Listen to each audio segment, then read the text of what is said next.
We all sin, but are all those sins equal?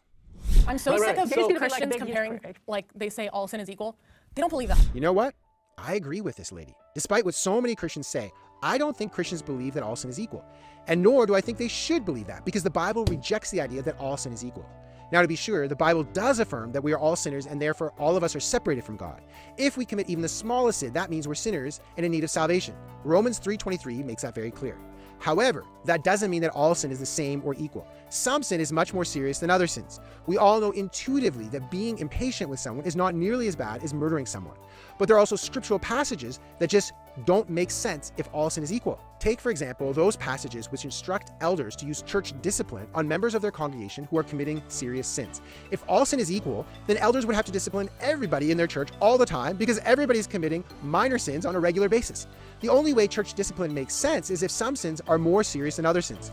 People often claim that all sin is equal when thinking of sexual sins, but 1 Corinthians 6:18 makes it clear that sexual sins are not minor. They're quite serious.